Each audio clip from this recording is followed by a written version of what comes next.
Good morning, good morning, good morning.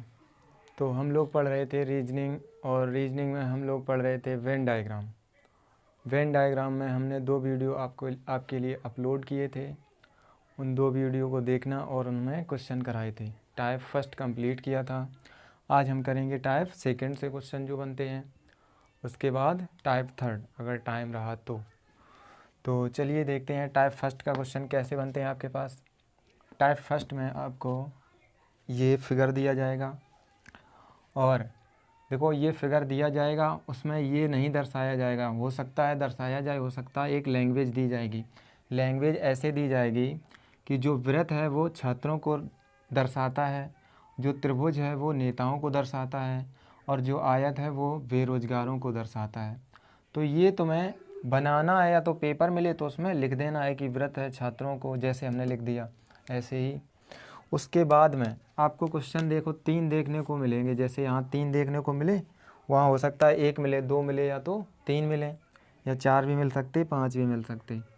हम कहेंगे question कैसे हम करेंगे। फिर देखो क्वेश्चन क्या है। पहला क्वेश्चन है, वह कौन सी संख्या है जो सिर्फ छात्रों को सूचित करती है। जो सिर्फ छात्रों को सूचित करती है। हम कहेंगे छात्र, देखो टोटल कितने, मतलब छात्र किन को दर्शाता है, तो हम कहेंगे वृत्त जो है वो छात्रों को दर्शाता है। और उसने कहा जो सिर्फ छात्रों को, सिर्फ का मतलब होता है केवल, केवल छात्रों को दर्शाती है। मतलब ऐसी कौन सी संख्या, हम कहेंगे केवल और केवल वो इतनी है, 21 है। तो हम कहेंगे इसका आंसर क्या हो जाएगा, इसका आंसर हो जाएगा 21। बहुत इजी क्वेश्चन होते हैं ये, इनमें कुछ नहीं देखना ही होता है। ऐसे ही दूसरा, चलिए हम लोग देख रहे थे दूसरा क्वेश्चन।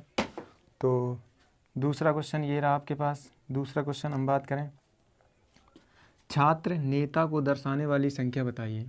हम कहेंगे छात्र यानी कि जो सर्कल में भी हो, और नेता यानी कि जो त्रिभुज में भी हो।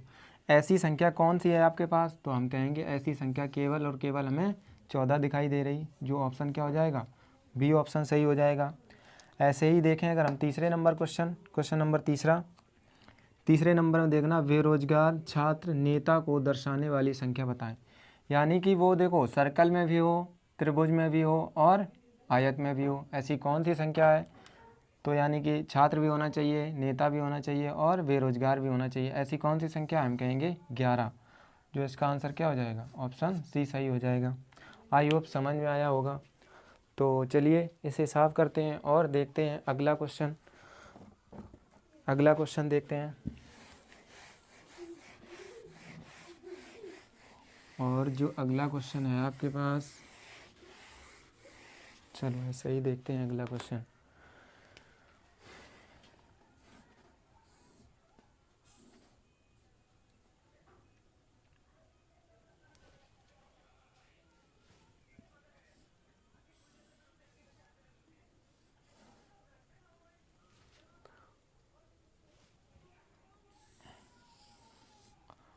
अगला क्वेश्चन है आपके पास, इनमें नंबरिंग फिल करनी है।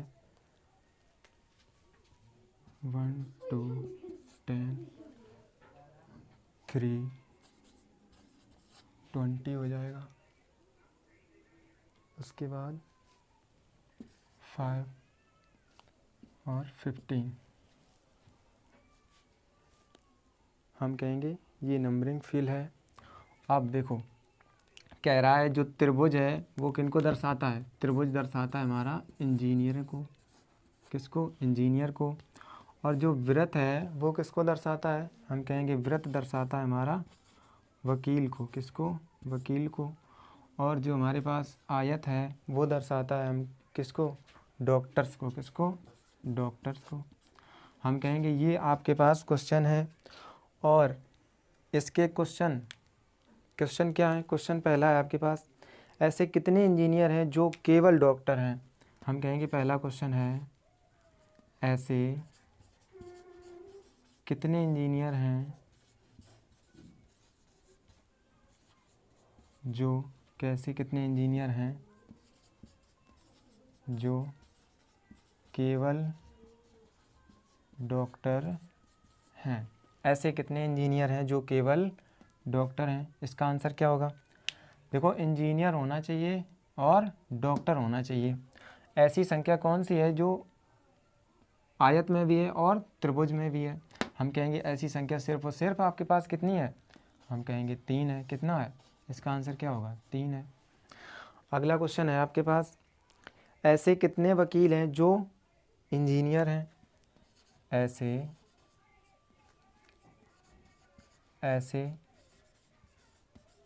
कितने वकील हैं जो केवल इंजीनियर हैं, ऐसे कितने वकील हैं जो केवल इंजीनियर हैं। वकील का मतलब जो वृत्त में भी होना चाहिए और त्रिभुज में भी होना चाहिए। ऐसी कौन सी संख्या है, हम कहेंगे 2 भी है और 3 भी है, 2 भी है और 1 भी है। तो टोटल कितने होंगे, ऐसे हमारे पास 3 होंगे।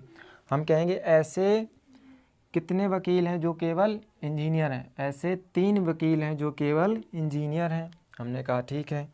अगला क्वेश्चन देखते हैं। अगला क्वेश्चन है, डॉक्टर हैं जो वकील नहीं हैं। मतलब अगला क्वेश्चन है, डॉक्टर हैं जो, ऐसे लिखो, डॉक्टर हैं जो वकील नहीं हैं। डॉक्टर हैं जो वकील नहीं हैं, यानी कि डॉक्टर होना चाहिए बट वकील नहीं होना चाहिए, यानी कि जो वृत्त में संख्या है वो नहीं होनी चाहिए। तो डॉक्टर होने चाहिए और वकील नहीं होनी चाहिए। हम कहेंगे जो वृत्त में है इसको नहीं काउंट करेंगे, इसे हम अलग कर देंगे। तो ऐसे देखो 20 तो डॉक्टर ये हैं और 3 ये हैं, तो टोटल कितने हो जाएंगे। ऐसे हमारे पास 23 कैंडिडेट हैं जो क्या है, डॉक्टर भी हैं और मतलब वो डॉक्टर हों जो वकील नहीं हों। वकील नहीं होनी चाहिए तो डॉक्टर हैं, ऐसे कितने हैं, ये भी काउंट हो जाएंगे। इंजीनियर हैं वो भी तो डॉक्टर हैं तो इसमें काउंट हो जाएंगे। तो हम कहेंगे टोटल कितने हैं, 23 हैं। अगला है, इंजीनियर कितने हैं। हम कहेंगे इंजीनियर कितने हैं, अगला क्वेश्चन है कि इंजीनियर कितने हैं, मुझे बताओ इंजीनियर कितने हैं। आप कहोगे इसका आंसर क्या होगा, इंजीनियर कितने हैं वो तो बताओ। हम कहेंगे देखो इंजीनियर कितने हैं, टोटल इंजीनियर पूछ रहा है, मतलब उसने पूछा इंजीनियर कितने हैं, इसका मतलब क्या होगा, टोटल इंजीनियर कितने हैं। तो हम कहें 10, 3 13, 2 15, 1 16, कितने हैं इंजीनियर कितने हैं हमारे पास। तो हम कहेंगे 16, कितने 16। और अगला क्वेश्चन आपसे जो पूछा है, केवल डॉक्टर कितने हैं, यानी कि अगला क्वेश्चन है केवल डॉक्टर कितने हैं, ये क्वेश्चन है आपके पास। केवल डॉक्टर कितने हैं, हम कहेंगे केवल डॉक्टर आपके पास केवल 20 हैं। कितने हैं, 20 हैं। आई होप समझ में आया होगा। ये क्वेश्चन बहुत इजी होते हैं, तो इन क्वेश्चनों को करने के लिए कोई ज़्यादा टफ वो नहीं होता है। तो चलिए देखते हैं अगले टाइप के जो क्वेश्चन होते हैं। अगला टाइप का क्वेश्चन आपको हम देखते हैं, लिखते हैं और देखते हैं। अगले टाइप का हमने बताया था कैसे बनते हैं। अगला टाइप है आपके पास कि एक गांव में हिंदी में पास स्टूडेंट हैं 50%, इंग्लिश में पास स्टूडेंट हैं 70%, हिंदी में पास 50%, इंग्लिश में पास 70%, और दोनों में पास हैं, हिंदी एंड इंग्लिश में पास स्टूडेंट हैं, हिंदी और इंग्लिश में पास स्टूडेंट हैं हमारे पास कितने, 30%। ओनली हिंदी में क्या पूछा है इसमें, ओनली हिंदी में पास स्टूडेंट, ओनली हिंदी में पास स्टूडेंट कितने हैं, ओनली इंग्लिश में पास स्टूडेंट कितने हैं, ये क्वेश्चन है। देखो इसका मतलब क्या होता है, हम कहें सबसे पहली बात इसका मतलब क्या होता है, इसका मतलब होता है कि हिंदी में पास हैं ये, तो हम कहेंगे 50 लोग ऐसे हैं हमारे पास जो हिंदी में 50% ऐसे विद्यार्थी हैं जो हिंदी में पास हैं और 70% ऐसे विद्यार्थी हैं जो इंग्लिश में पास हैं और 30% ऐसे विद्यार्थी हैं जो हिंदी और इंग्लिश दोनों में पास हैं। तो हम कहेंगे इनको कैसे सॉल्व करेंगे। हम कहेंगे देखो वेन डायग्राम यहाँ बनाना होता है, वेन आरेख बनाना होता है। ये तो क्वेश्चन है 2 वेन आरेख का क्वेश्चन बनता है हमारे पास 3 वी आरेख का। 3 आरेख को हम कैसे फिल करते हैं, ऐसे बनाते हैं। और सबसे पहले देखो हम बात करें इनको कैसे फिल करते हैं। हम कहेंगे सबसे पहले जो कॉमन पार्ट होता है, कॉमन पार्ट क्या है, हिंदी और इंग्लिश दोनों में पास कितने हैं 30।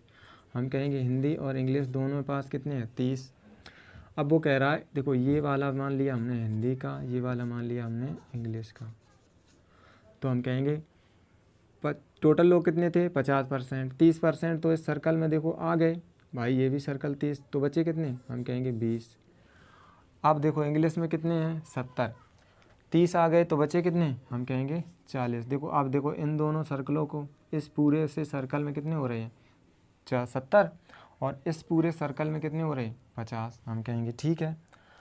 तो उसने पूछा कि ओनली हिंदी में कितने हैं, तो हम कहेंगे 20। ऐसे ही पूछ रहा ओनली इंग्लिश में, तो हम कहेंगे कितने हैं 40। कितने हैं 40। ये इसका क्या हो जाएगा, आंसर हो जाएगा। आई होप समझ में आया होगा। चलिए देखते हैं अब जो तीन वेन डायग्राम से बनते हैं, तो इसे हम साफ करते हैं। आई होप उतार लिया होगा आपने। चलिए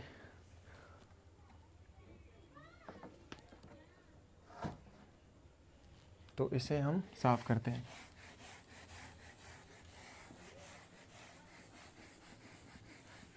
तो चलो देखते हैं।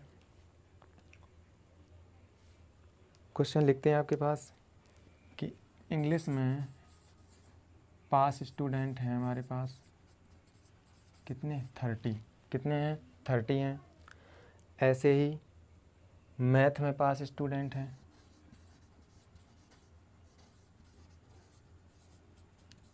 50, कितने हैं 50 हैं। ऐसे ही रीजनिंग में पास स्टूडेंट हैं हमारे पास कितने 80, कितने हैं 80। ऐसे ही अगर हम बात करें इंग्लिश और मैथ में पास स्टूडेंट, इंग्लिश एंड मैथ में पास स्टूडेंट की संख्या कितनी है, इंग्लिश और मैथ में पास स्टूडेंट की संख्या कितनी है 5 है। ऐसे ही मैथ और इंग्लिश में पास स्टूडेंट की संख्या कितनी है, मैथ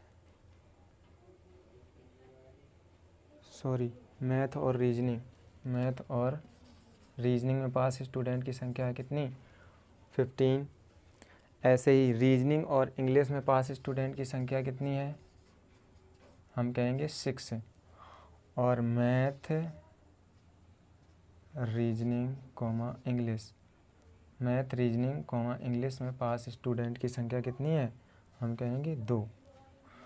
तो इसमें बताना क्या है, इसमें बताना है ओनली रीजनिंग में पास स्टूडेंट, क्या बताना, ओनली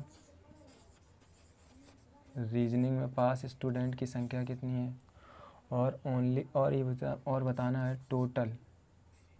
टोटल पास स्टूडेंट कितने हैं, टोटल पास स्टूडेंट कितने हैं, ये बताना है।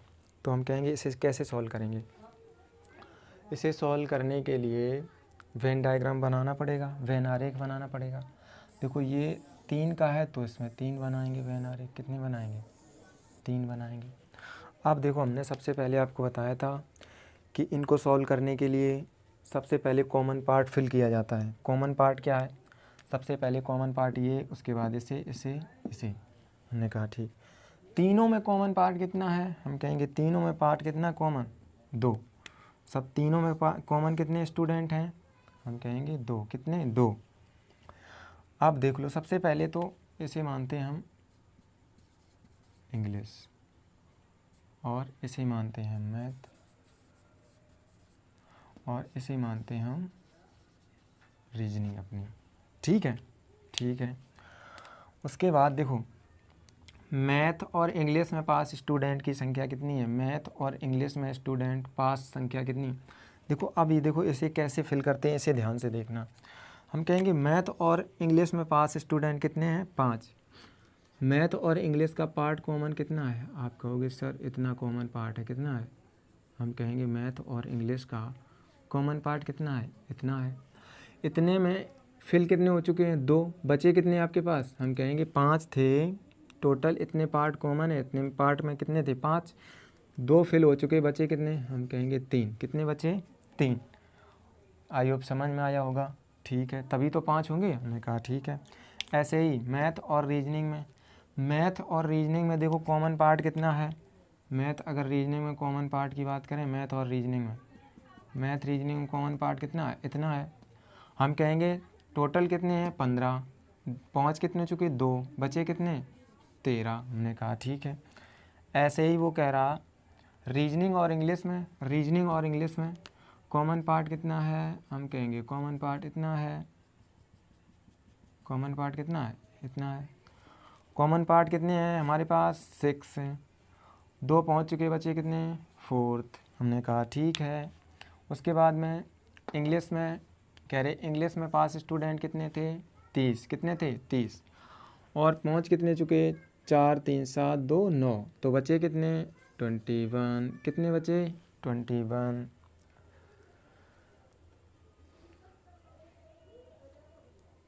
कितने बचे? 21। हमने कहा ठीक है। उसके बाद अगर हम बात करें मैथ में, तो हम कहेंगे मैथ में कितने हैं? 50 हैं। मैथ में कितने हैं? 50 हैं। अगर मैथ में 50 हैं तो टोटल कितने हो चुके? 13 और 2 15, 3 18। 50 माइनस 18 तो कितने बचेंगे? 32। हम कहेंगे कितने बचेंगे? 32। ठीक है। उसके बाद रीजनिंग की बात करें, रीजनिंग में कितने हो जाएंगे? 80 हैं। और रीजनिंग में कितने हो जाए? 13 और 2 15, 4 19। और 19 माइनस 80 करेंगे तो कितने बचेंगे? 60 61, यानी कि 61। ठीक है। उसने क्या पूछा तुमसे? ओनली रीजनिंग हो जाएंगे आपके पास 61।